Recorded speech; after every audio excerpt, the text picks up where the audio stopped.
Twitter, @CarlosGBaba, @341 Radio. Fanpage 341 Radio. Coeli, instituto líder en la enseñanza de lengua italiana y en la difusión de su cultura por medio de actividades académicas, sociales y recreativas. Cursos de certificación oficial en todos los niveles y horarios. Taller literario de lectura y producción en lengua nacional.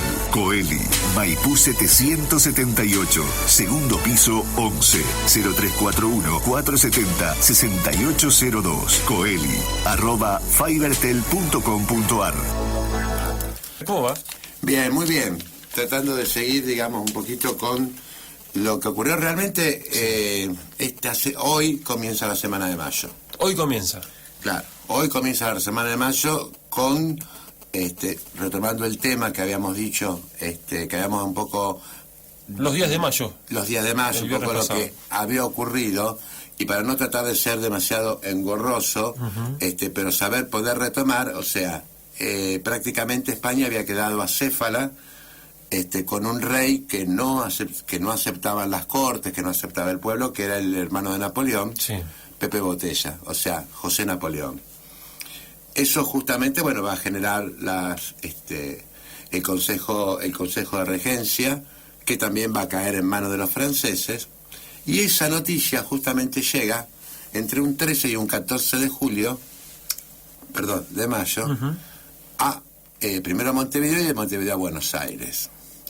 Entonces yo me fijaba, específicamente yendo a los hechos, lo que son los grandes errores de los malos políticos. ¿Por qué?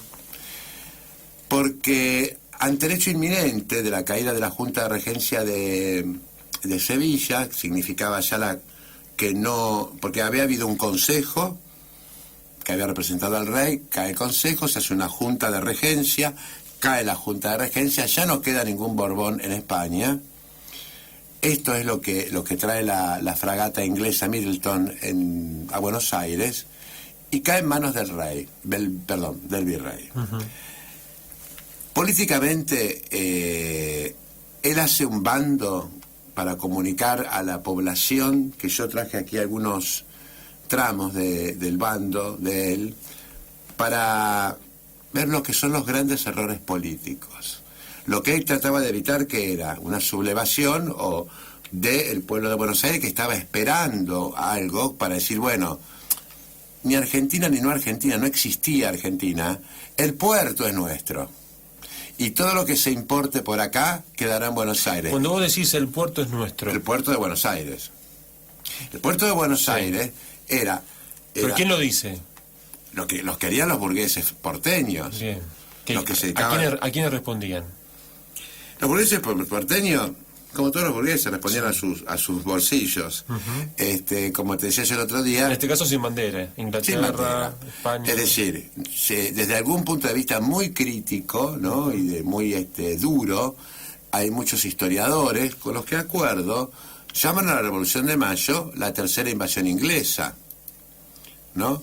¿Por qué? Y porque, como habíamos dicho en el encuentro anterior, no podía haber una declaración de guerra formal entre Inglaterra y España, porque eran aliadas naturales contra Napoleón. Mientras durara la hegemonía napoleónica, no podía haber guerras entre ambas potencias. Pero, obviamente, Inglaterra no había declinado sus pretensiones con respecto al Río de la Plata.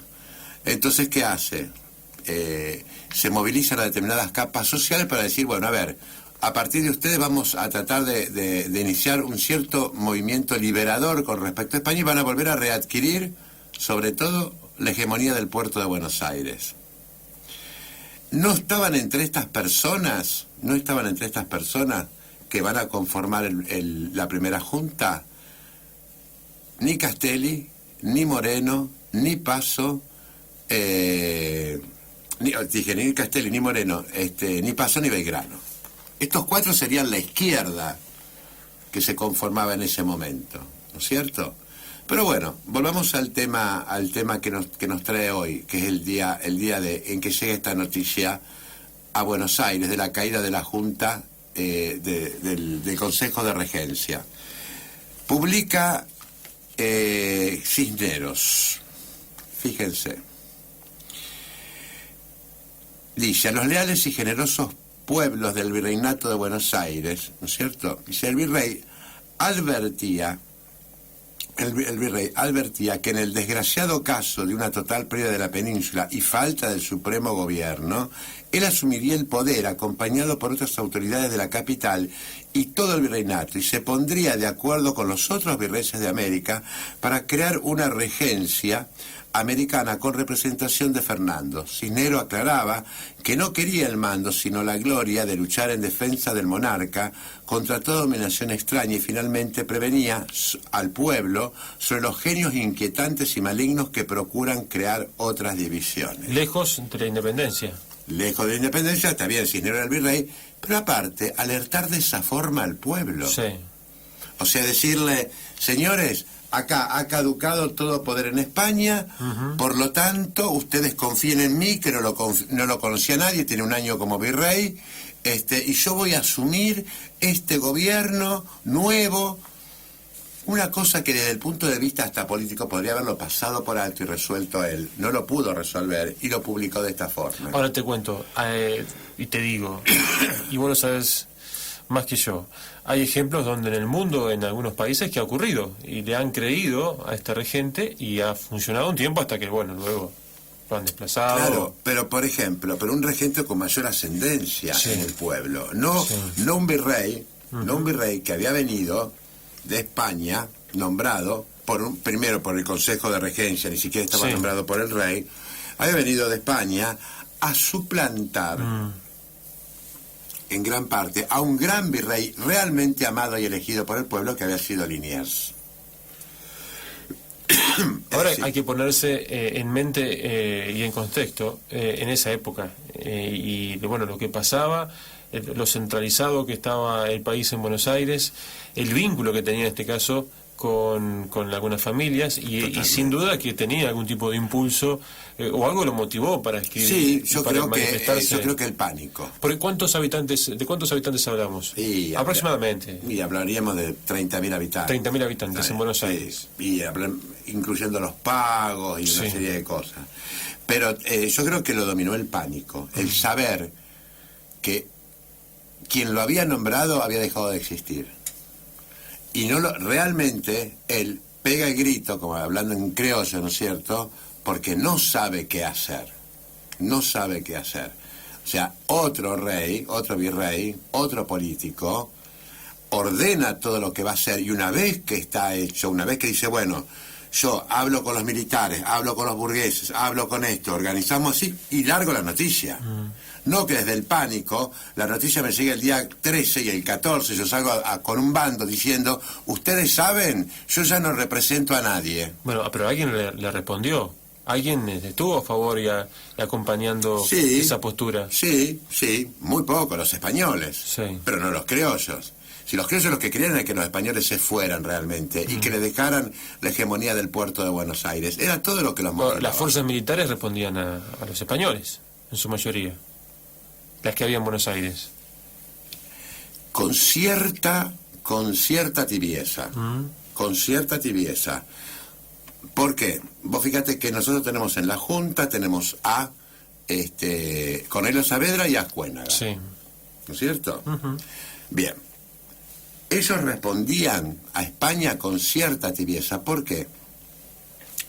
Porque primero y principal, la única forma que ellos tenían para responder, lo único por lo cual ellos respondían a España era porque ellos como militares y oficiales habían jurado lealtad al rey. Sí. Pero no significa que no fueran industriales y comerciantes muy importantes.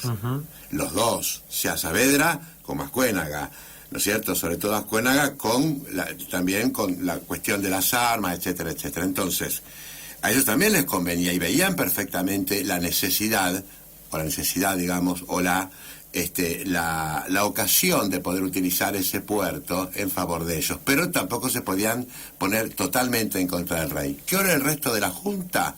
El resto de la Junta era Alberti, que era clérigo, Mateu, que era español, y Larrea, que era español. El resto eran criollos a los que, poco a poco, me disculpen los que a los amantes de la gestión de Saavedra o de otros, se los sacaron de encima sistemáticamente. A Moreno, una vez conformado el gobierno, lo mandaron a Londres, A la donde muerte. no volvió. Sí. A Belgrano lo subieron encima de un caballo y dijeron, vaya a la Compañía del Norte. A Castelli lo mandaron al fusilamiento de Liniers, cuando Liniers en Córdoba se rebela contra las nuevas autoridades. Dice, bueno, vaya y castiga allá. Se sacaron la izquierda de encima. Es decir, la junta que va quedando en Buenos Aires, que son un clérigo, 2 militares y 2 españoles. ¿Y qué pasaba en las provincias? En las provincias hubo distintas reacciones. Por ejemplo, Córdoba, que era una provincia realmente leal, Sí. donde gobernaba Francisco de la Concha, se declaró absolutamente en contra de las nuevas autoridades. Por eso Castelli va a sofocar esa revolución, esa contrarrevolución que va a surgir en Córdoba. En Santa Fe, también la burguesía santafesina en un primer momento tuvo una reacción contraria, pero después cedió ante el paso, ante la presión de Buenos Aires. Es simple, o sea, Santa Fe por otro lado estaba mucho más desprotegida, si las tropas venían desde Buenos Aires. Pero digamos que la junta conservadora, la que va a quedar como junta conservadora, era una junta que realmente era leal al rey, y tal es así que les podamos saber nosotros en el acta del 25 de mayo de 1810, lo que se jura es lealtad a Fernando VII, conservar estas colonias para Fernando VII. Entonces, porque se van manejando muchos hilos. Primero y principal, liberarlo para poner a quién, con quién, imponerlo a quién.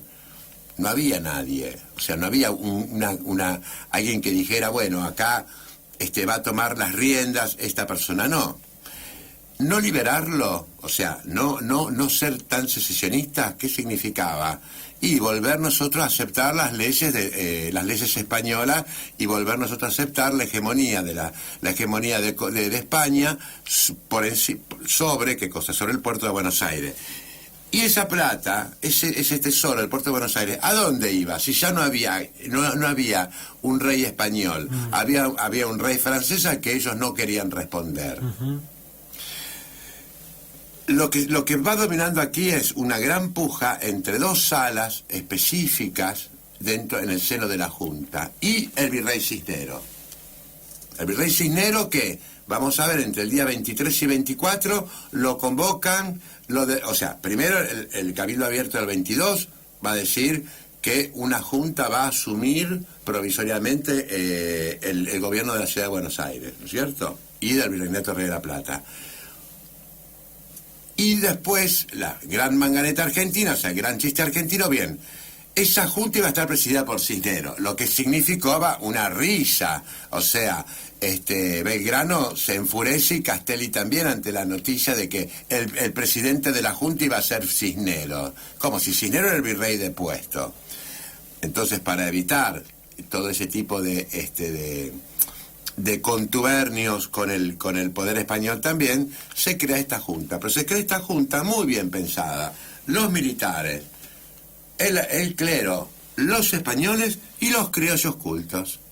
Están todos representados. Absolutamente todos representados. El tercer estado, de aquella época de Francia, o sea, estaba la burguesía, el clero y los militares. Y los españoles. Como diciendo, nosotros estamos aquí, vamos a responder a España. Y los militares también respondían a España. Porque el gran problema de Saavedra era qué pasaba si él se ponía a la cabeza, como le decían, de un movimiento un poquito más liberador, y los españoles, estamos recién en 1810, y hay que esperar 4 años para que se vaya Napoleón en 1814 y con el Congreso de Viena en 1814 y 1815. ¿Qué pasaba si Fernando VII retomaba todo esto? ¿Qué pasaba con los que le habían jurado fidelidad? ¿Qué pasaba con los que habían encabezado un movimiento independentista? Iban a pagar con sus cabezas. Entonces, El 25 de mayo de 1810, quiero aclarar también por qué es muy importante. Más allá de las luchas intestinas que se jugaron, de los intereses comerciales que se jugaron, más allá del puerto de Buenos Aires, que era la niña bonita, que todo el mundo se la quería quedar para poder explotarlo mejor y que va a seguir siendo a partir de ahí hasta después de la Confederación, ¿no es cierto? Y que Buenos Aires se incluya después definitivamente en la República Argentina. Más allá de eso, hay una cosa que yo rescato y que tenemos que rescatar como argentinos, es que nunca más, hasta el 25 de mayo de 1810, un extranjero gobernó en estas tierras. Bien, Carlos, ¿qué tendremos la semana que viene? Bueno, me parece que podríamos seguir avanzando sobre más los detalles de los días y los... o también pensaba qué pasó a partir de ese mayo de 1810, para no hacerlo tan... Sí, ¿cómo se empezó a ramificar las reacciones, por ejemplo? Como decir, ¿por qué Castelli viaja a Córdoba y termina fusilando a Liniers, ¿no? En ese paraje tan terrible, su estado, y se siente el fragor de esas almas que fusiladas, la muerte de Moreno, y la campaña al norte de General Belgrano. Carlos Italiano, gracias. A usted.